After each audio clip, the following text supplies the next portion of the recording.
राष्ट्रियताको पहरेदारी जनअधिकारको पक्षमा खबरदारी यो हो निज नेपाल टेलिभिजन। नमस्कार, म शिवशंकर चौधरी। सुरुमा हेडलाइन्स न्यूज।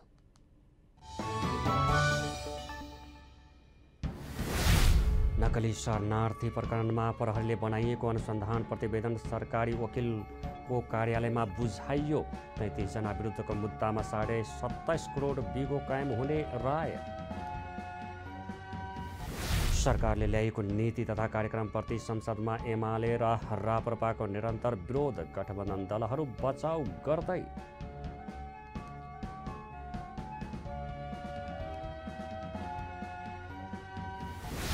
शरणार्थी काण्डमा मुछिएकालाई थप अनुसन्धान गर्न प्रहरीले अख्तियार र सम्पत्ति शुद्धिकरण विभागलाई पत्र पठायो। 17 जना अझै फरार। पछिल्लो राजनीतिक अवस्थाप्रति पूर्व राजा ज्ञानेन्द्र शाहको कडा टिप्पणी। नेपालीलाई शरणार्थी बनाएर देशकै इज्जत लोप गराउन खोजिएको आरोप।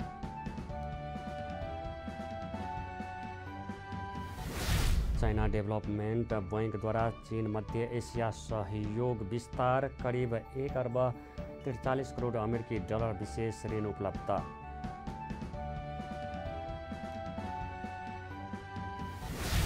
र काभा महिला भलिबलमा एकपक्षीय नतिजा सहित नेपालको विजयी सुरुवात। किर्गिस्तानलाई सोझो सेटमा पाखा लगाइयो।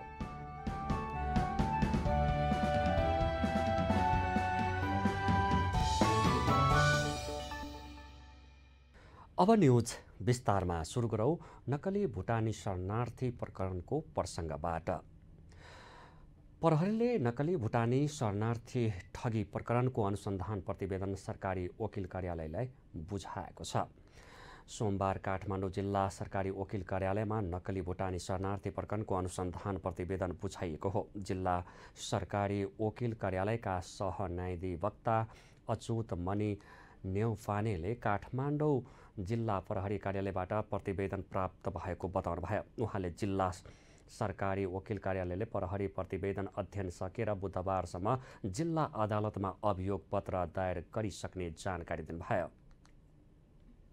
अब त्यो अनुसन्धानबाट के देखियो, त्यसका आधार प्रमाणहरू के हुन्, को विरुद्ध मुद्दा चल्ने वा नचल्ने अवस्था हो, कस्तो अपराध हो, कति कसुर वा बिगो मागदाबी कति हो भन्ने कुरा चाहिँ अब पछिका कुरा हुन्। हामी अहिले सुरुवातमा चाहिँ मुद्दाको यो जुन अनुसन्धानको मिसिल छ प्रतिवेदनसहितको यो विश्लेषण गर्छौँ, आधार प्रमाणहरू हेर्छौँ, त्यो आधारमा हामी निर्णय गर्छौँ। अहिले चाहिँ हामीले भर्खरै प्रतिवेदन प्राप्त गरेका छौँ। नेपाली नागरिकलाई भुटानी शरणार्थी बनाएर अमेरिका पठाइदिन्छु भन्दै करोडौँ असुली गर्ने प्रयासमा कम्तीमा 33 जना संलग्न रहेको निष्कर्ष प्रहरीले निकालेको र रायसहितको अनुसन्धान प्रतिवेदन जिल्ला सरकारी वकिलको कार्यालयमा बुझाइएको हो।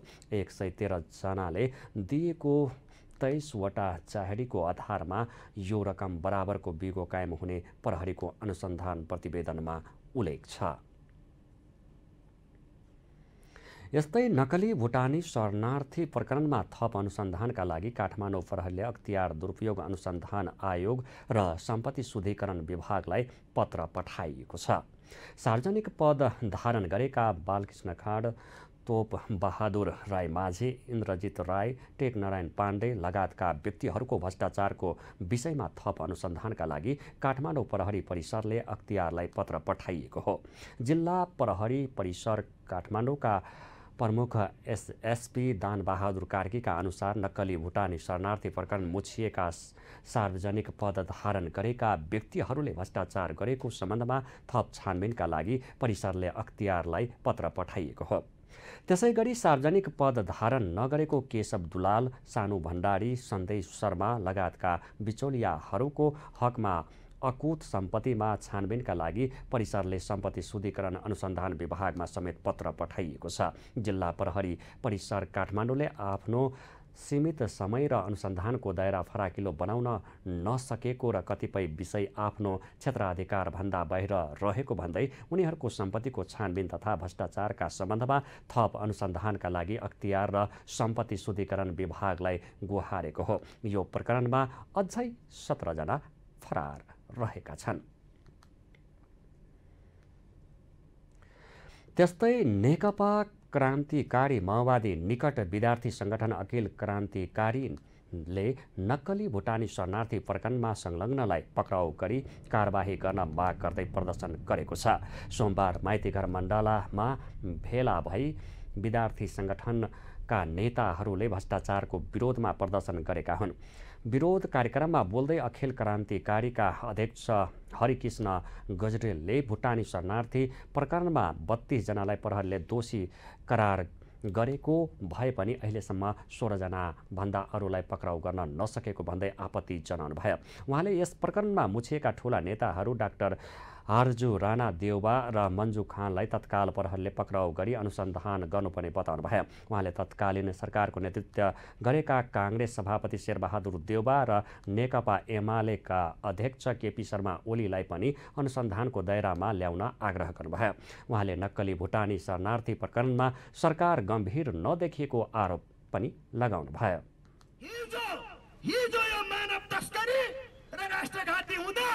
त्यति बेलाका प्रधानमन्त्रीहरू खड्ग प्रसाद शर्मा ओली त्यसै गरी शेरबहादुर देउबाहरूलाई पनि अविलम्ब गिरफ्तार गरेर कारबाही गर्नुपर्छ।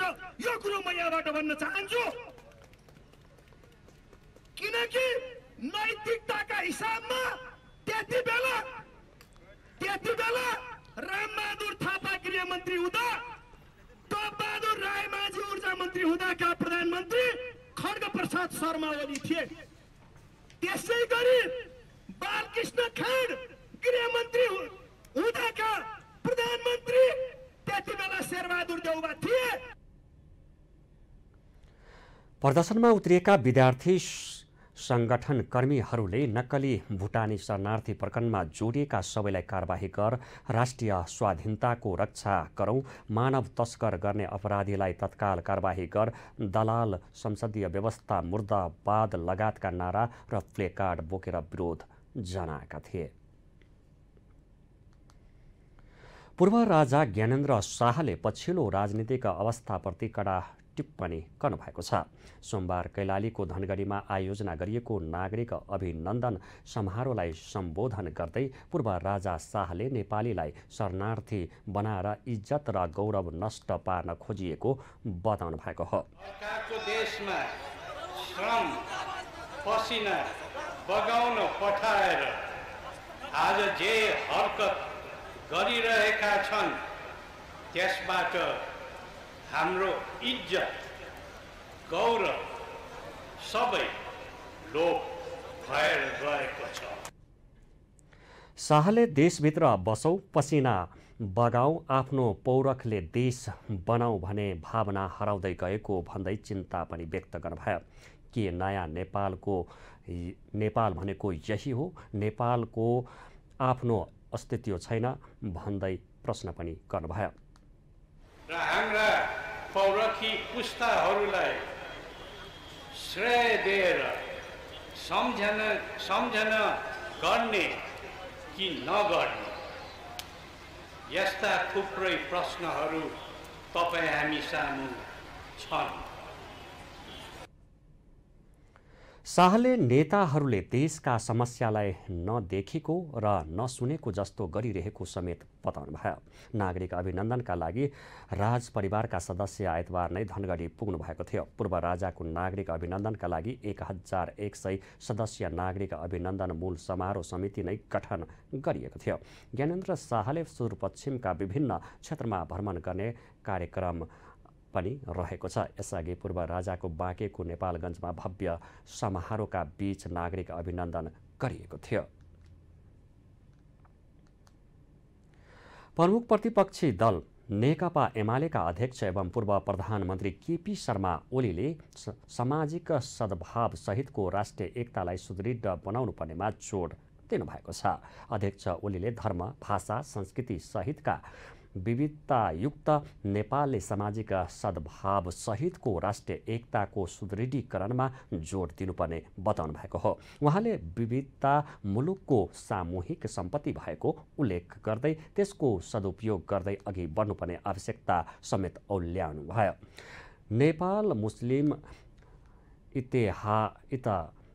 इतेदाह सङ्गठनले सोमबार ललितपुरमा आयोजना गरेको एक कार्यक्रममा बोल्दै अध्यक्ष ओलीले नेपालीहरूले अतिवाद जानै नहुने पनि पटक पटक दोहोर्याउनु भयो। मुलुकमा पनि साम्प्रदायिक द्वेष फैलाउने षड्यन्त्र भइरहेको उल्लेख गर्दै उहाँले त्यसमा जोगिएर अघि बढ्नुपर्ने बताउनु भयो।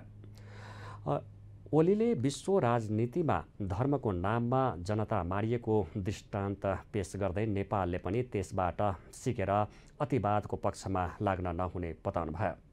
चल्ने गरेका छन्। धर्मका नाउँमा ठुला ठुला लडाइँहरू भएका छन्। धर्मका नाउँमा देश बनेका छन्। धर्मका नाउँमा देश विनाश भएका छन्। धर्मका नाउँमा मानिस बाँचेको छ। धर्मका नाउँमा मानिसहरू मारिएका छन्।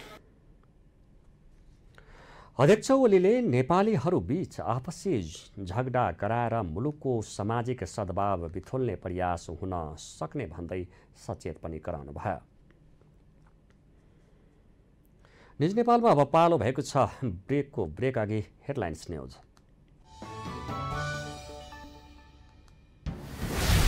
नक्कली शरणार्थी प्रकरणमा प्रहरीले बनाइएको अनुसन्धान प्रतिवेदन सरकारी वकिलको कार्यालयमा बुझाइयो। 33 जना विरुद्धको मुद्दामा 27.5 करोड बिगो कायम हुने राय। सरकारले ल्याइएको नीति तथा कार्यक्रमप्रति संसदमा एमाले र राप्रपाको निरन्तर विरोध, गठबन्धन दलहरू बचाउ गर्दै।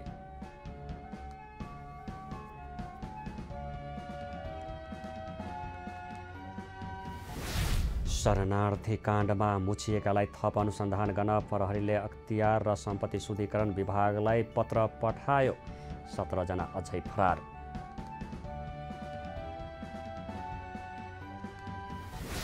पछिल्लो राजनीतिक अवस्थाप्रति पूर्व राजा ज्ञानेन्द्र शाहको कडा टिप्पणी। नेपालीलाई शरणार्थी बनाएर देशकै इज्जत लोप गराउन खोजिएको आरोप।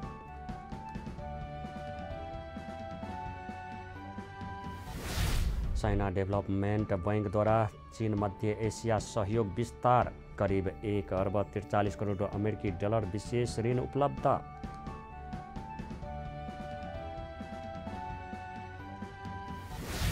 र काभा महिला भलिबलमा एकपक्षीय नतिजासहित नेपालको विजय सुरुवात। किर्गिस्तानलाई सोझो सेटमा पाखा लगाइयो।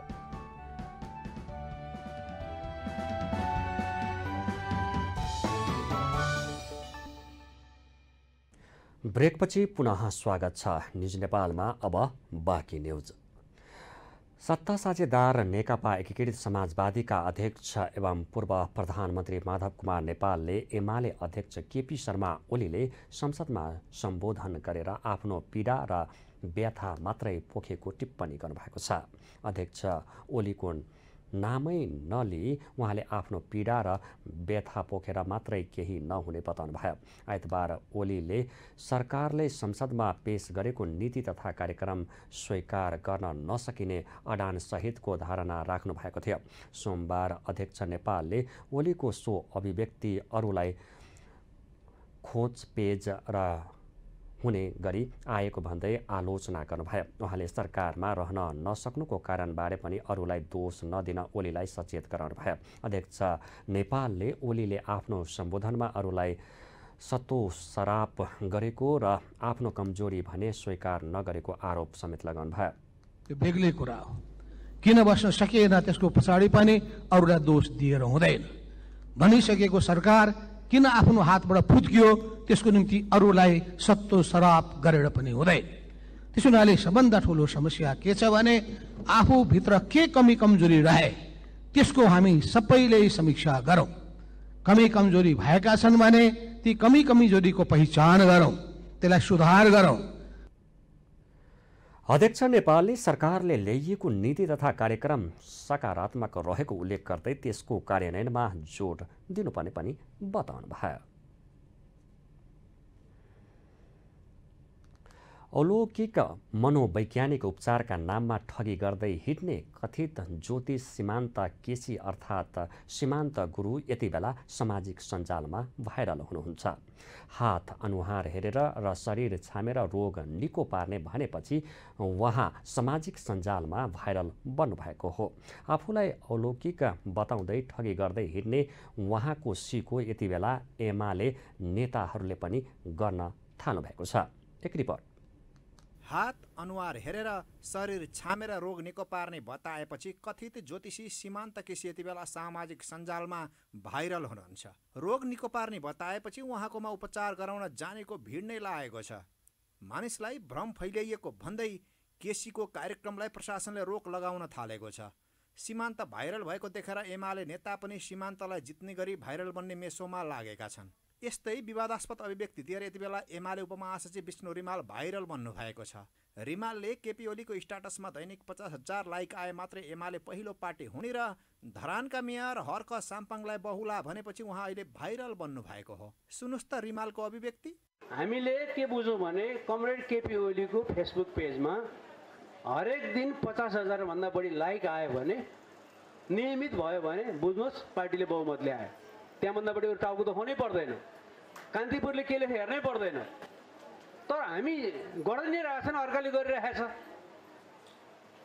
काठमाडौँको मेयरले गर्छ, उसले एक त खासखुस लेख्न साथ है नचाहिँदो कुरा लेख्न 80-90 हजारले लाइक गरेर देखिन्छ। अनि धरानतिरको एउटा चाहिँ बहुला टाइपको चाहिँ मेयर छ है, काम त अब राम्रै गरे होला। अब धरान बाहिर चाहिँ पपुलर छ, धरानभित्र गएछ थाहा छैन। उसले गर्दा 40-50 हजारलाई लाइक गरेर देख्छु एक घन्टामा मैले। फेसबुक पेजमा 50,000 लाइक आउने बित्तिकै पार्टी पहिलो बन्ने भए उपनिर्वाचनमा सायद एमाले तिनै क्षेत्रमा पराजित नहुनु पर्ने थियो। तर यी सबै भाइरल बन्ने अभिव्यक्ति मात्र हुन्। पार्टी उपमहासचिव रिमाल मात्र होइन, एमाले महासचिव शङ्कर पोखरेलले पनि अन्य दललाई सीमान्तसँग जोडेर कटाक्ष गर्नुभएको छ। सामाजिक सञ्जाल मार्फत महासचिव पोखरेलले भन्नुभएको छ, यसरी उद्देश्यविहीन पपुलिस्ट कुरा गर्नेहरू र छोएरै उपचार गर्छु भनेर भिड जम्मा गर्ने सीमान्त गुरुमा के अन्तर भयो र? दुवै थरी जनताको निराशाको लाभ लिन खोजिरहेका छन्।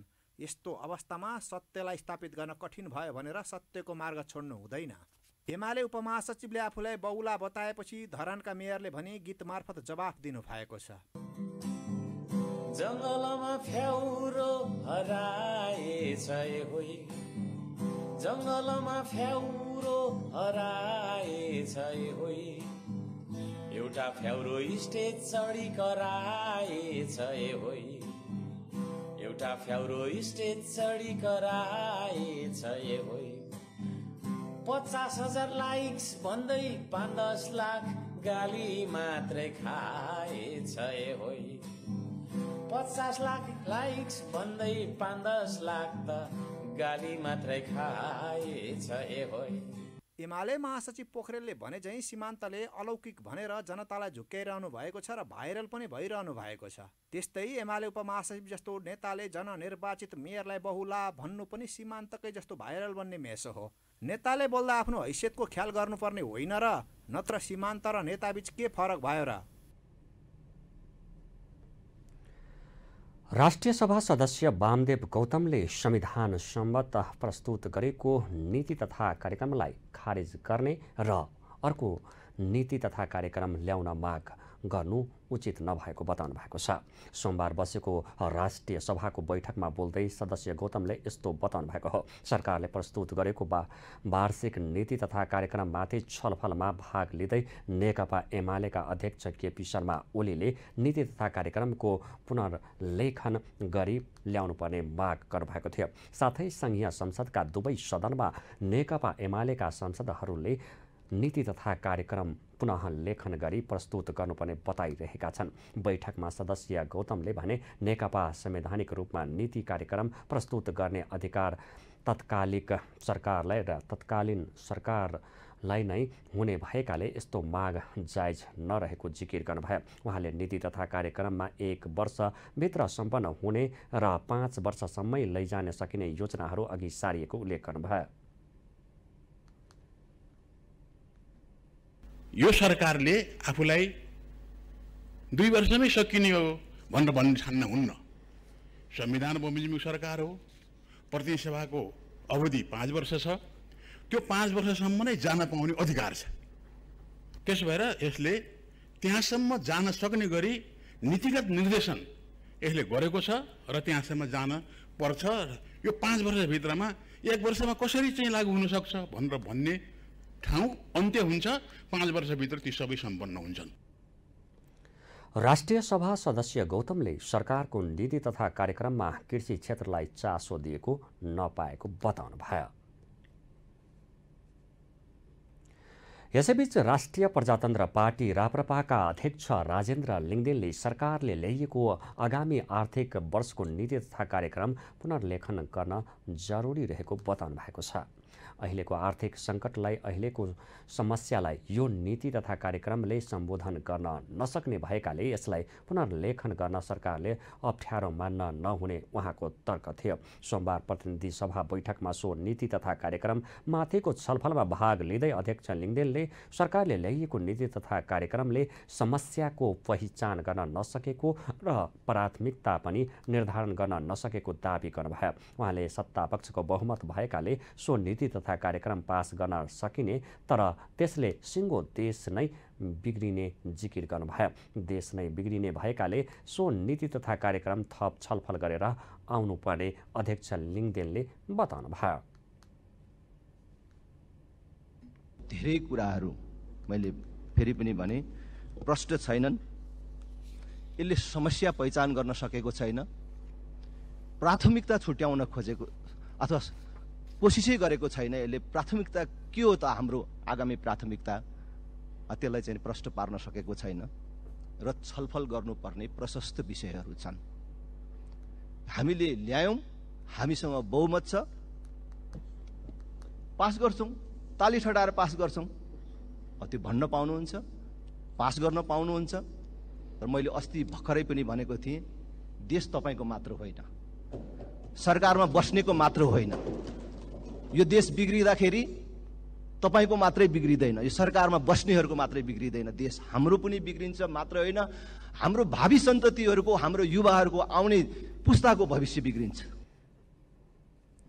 अध्यक्ष लिङदेनले जुन युद्ध नीति तथा कार्यक्रममा लेखियो भनेर आत्मरहितमा नरम्न पनि सरकारलाई सचेत गराउनु भयो। त्यसको जीवनमा फरक पार्ने जनताको जीवनमा फरक पार्ने के कस्तो कार्यक्रम आयो भनी उहाँले सरकारलाई प्रश्न पनि गर्नुभयो।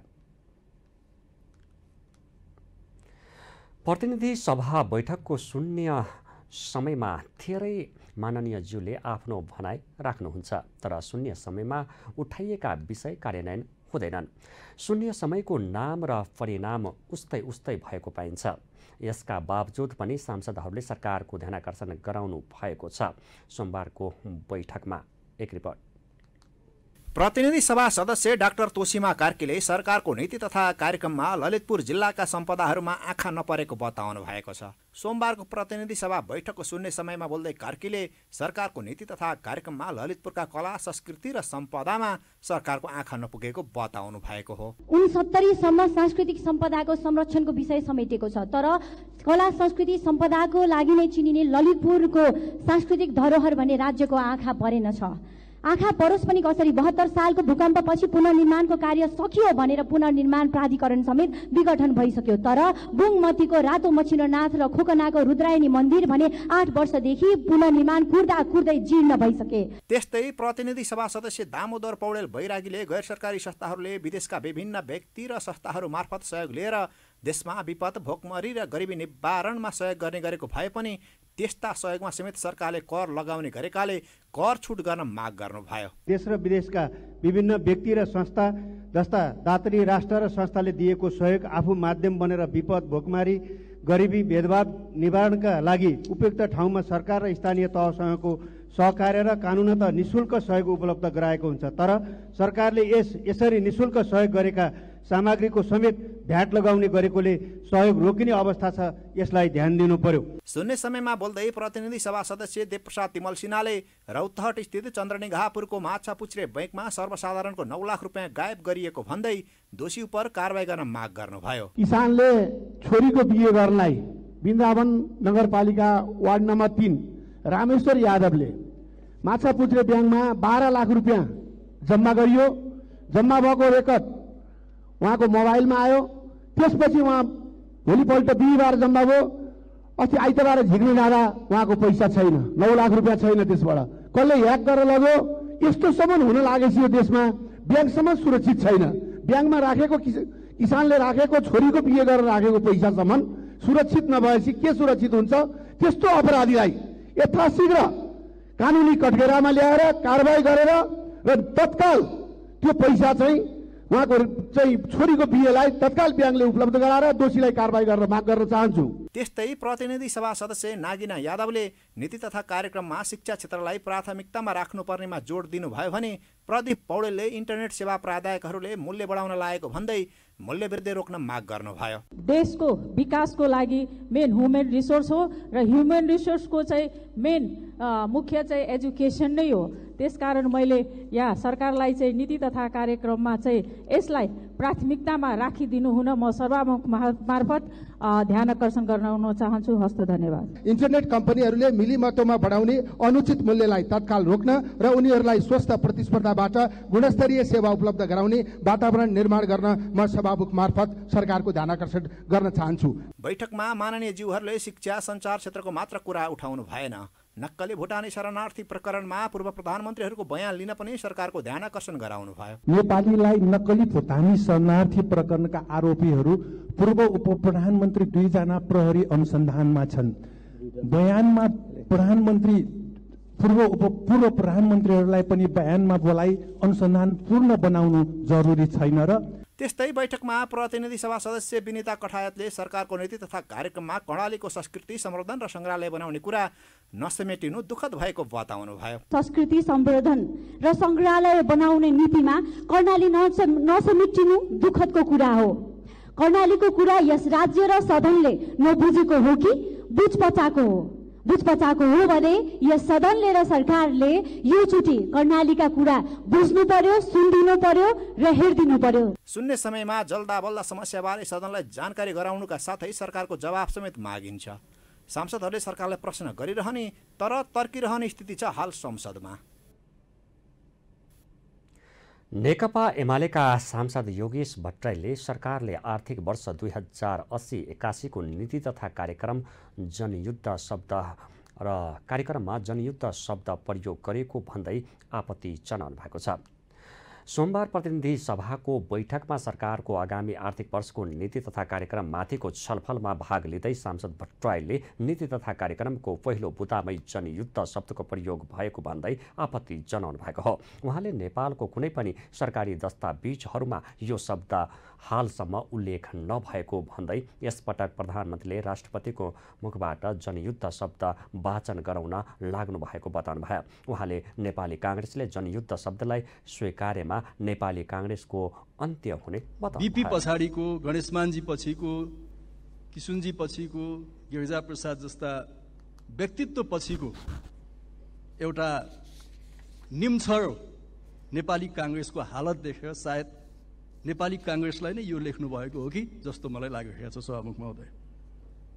काङ्ग्रेसको यदि यो 1 नम्बर बुँदा काङ्ग्रेसले स्वीकार्छ भने मलाई लाग्छ कि end of the history Nepali काङ्ग्रेसकै इन्ड अफ द हिस्ट्री हो।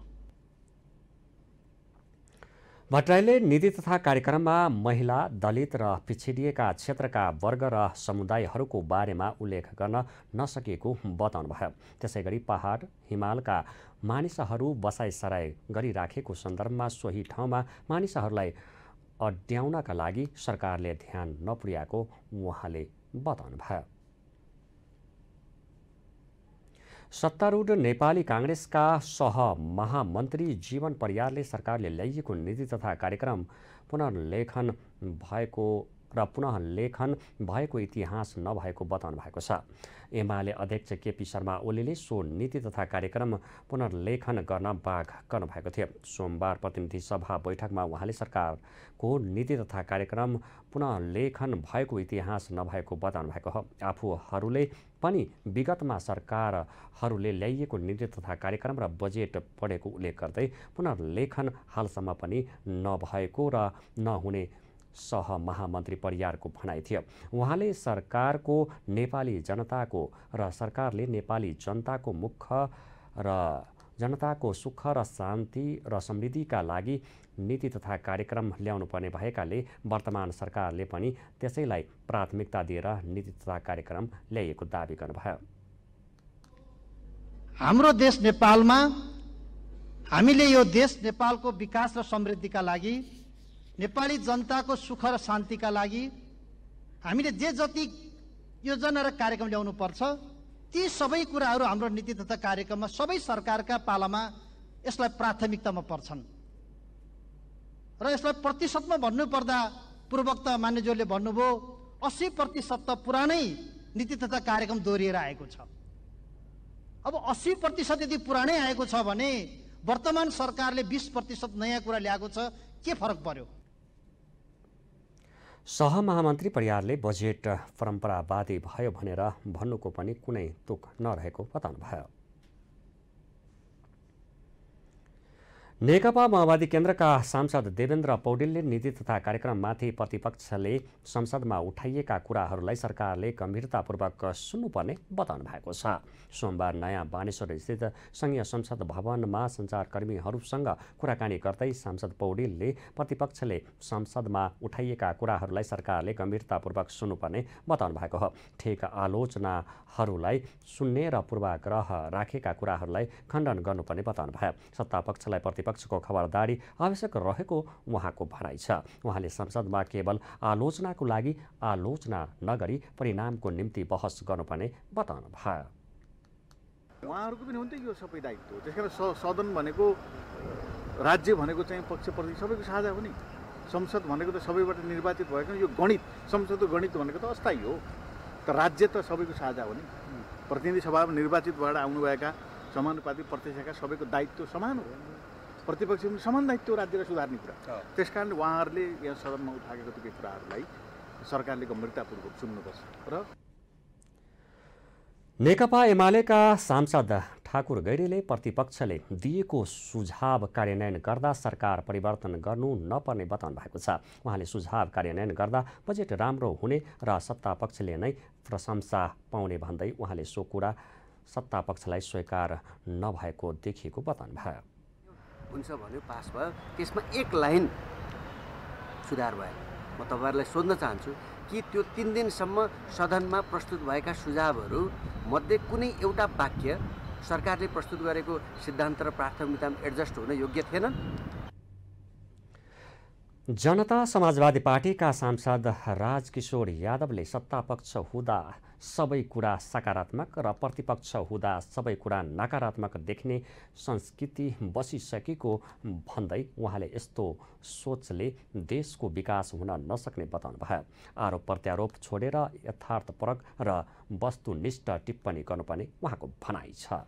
यथार्थपरक भएर हामी सबैजना नेपाल बनाउनु पर्छ भने चिन्तन र ध्येयबाट काम गर्नुपर्छ जस्तो लाग्छ। साँचो बहिङ्गम हुन्छ, तर त्यो के हो भने सत्य कुरालाई त सबैले स्वीकार्नुपर्छ नि। तपाईँको त्यो प्रतिपक्षमा हुने बित्तिकै त्यो सत्य हुँदैन, या त्यो सत्तापक्षमा हुने बित्तिकै असत्य चाहिँ सत्य हुन्छ। जनता समाजवादी पार्टीका सांसद प्रदीप यादवले प्रमुख प्रतिपक्षी दलले सरकारको नीति तथा कार्यक्रम पुनर्लेखन गर्ने कुरा उठाउन जायज नभएको बताउनु भयो। निज नेपालमा अब पालो भएको छ बिजनेस न्युजको।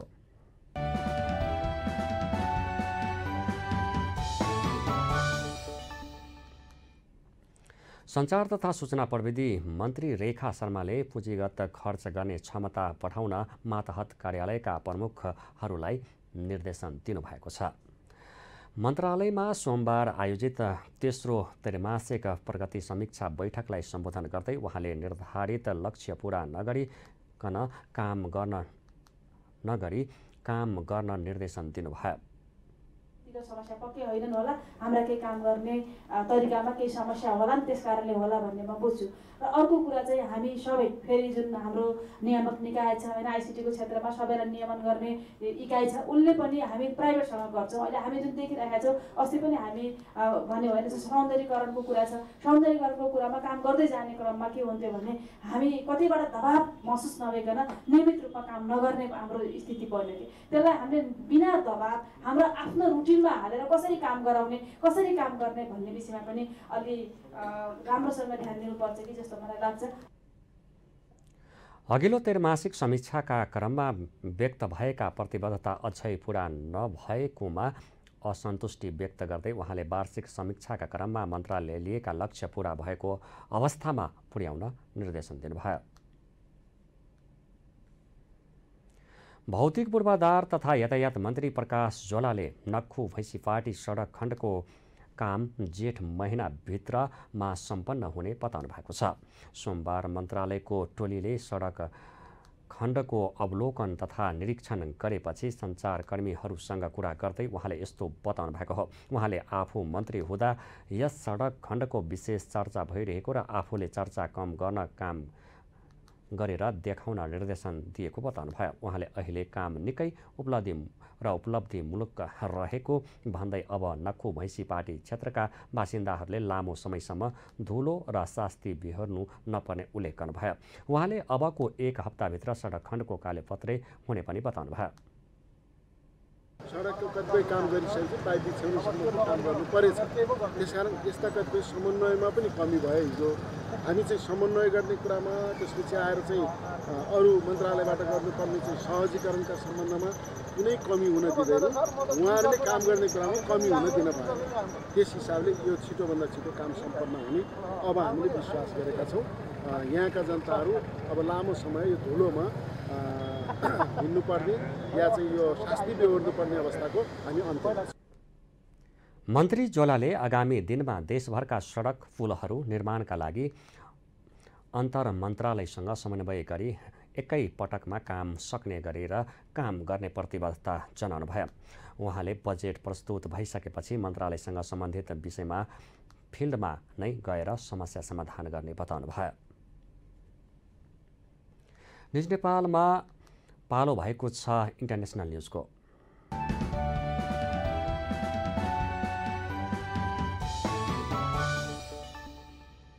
चाइना डेभलपमेन्ट बैंकले चीन मध्य एसिया सहयोगलाई प्रगाढ बनाउन आर्थिक सहयोग बढाएको छ। नीति बैंकले चीन र मध्य एसियाली देशबीचको अर्थतन्त्र, व्यापार, लगानी, यातायात, कृषि, ऊर्जा र स्रोत साधन लगायतका क्षेत्रमा आयोजनालाई सहयोग गर्न 10 अर्ब युआन करिब 1 अर्ब 43 करोड अमेरिकी डलर विशेष ऋण उपलब्ध गराएको छ।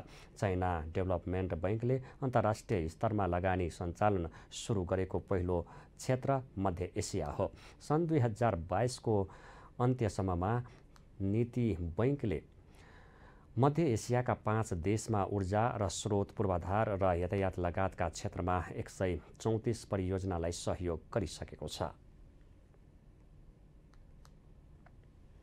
निज नेपालमा अब पालो भएको छ स्पोर्ट्स न्युजको सहकर्मी दीक्षा राईको साथमा।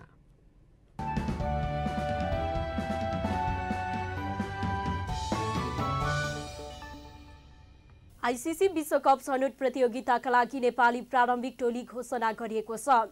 नेपाल क्रिकेट संघ क्यानले सोमबार रोहित पौडेलको नेतृत्वमा 22 सदस्यीय टोली घोषणा गरेको हो। विश्वकप छनौट प्रतियोगिता असार 3 देखि 24 गतेसम्म जिम्बाब्वेमा हुनेछ।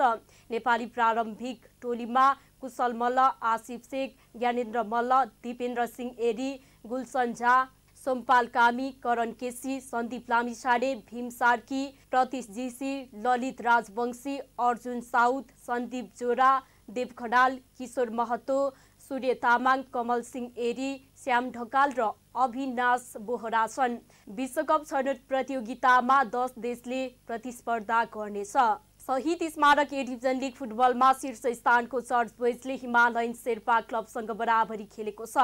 ललितपुरको च्यासल मैदानमा भएको खेलमा चर्च बोइज र हिमालयन शेर्पाले 1-1 गोलको बराबरी खेलेका हुन्। चर्च बोइज 20 खेलमा 37 अङ्क सहित शीर्ष स्थानमा छ भने हिमालयन शेर्पा 26 अङ्क सहित 7औं स्थानमा छ।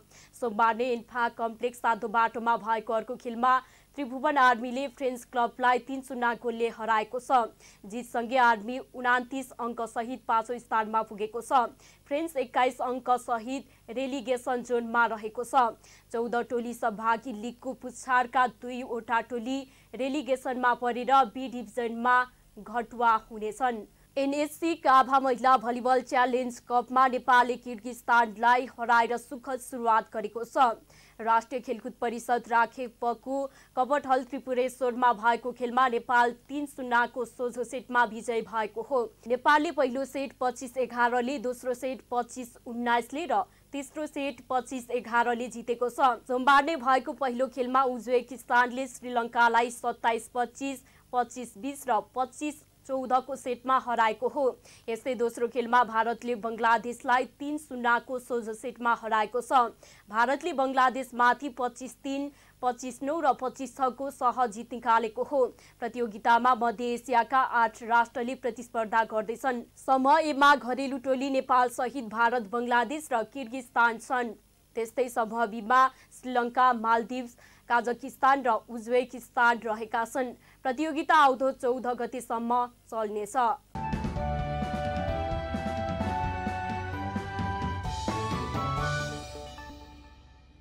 धन्यवाद दीक्षाजी। स्पोर्ट्स न्यूजसँगै हामी न्यूज बुलेटिनको अन्त्यमा आइपुगेका छौँ। जाँदा जाँदै हेडलाइन्स न्यूज पुनः एकपटक।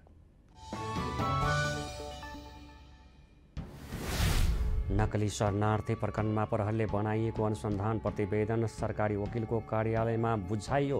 33 जना विरुद्धको मुद्दामा 27.5 करोड बिगो कायम हुने राय। सरकारले ल्याएको नीति तथा कार्यक्रमप्रति संसदमा एमाले र राप्रपाको निरन्तर विरोध, गठबन्धन दलहरू पचाउ गर्दै।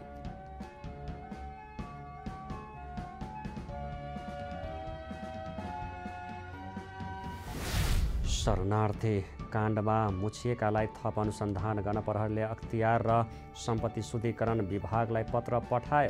17 जना अझै फरार।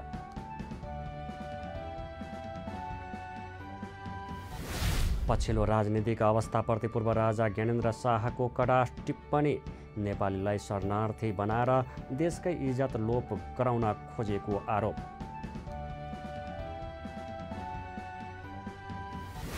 चाइना डेभलपमेन्ट बैंकद्वारा चीन मध्य एसिया सहयोग विस्तार। करिब 1 अर्ब 43 करोड अमेरिकी डलर विशेष ऋण उपलब्ध।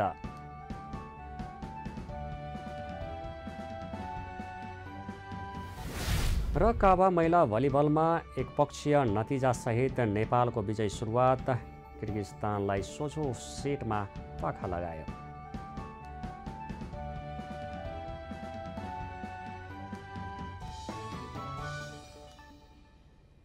अहिलेलाई न्युज नेपालको न्युज बुलेटिन यति नै। हाम्रो न्युज र कार्यक्रमहरू युट्युब र फेसबुकमा पनि प्रत्यक्ष हेर्न सक्नुहुनेछ। राष्ट्रियताको पहरेदारी, जनाधिकारको पक्षमा खबरदारी हेर्दै रहनुहोला न्युज नेपाल टेलिभिजन।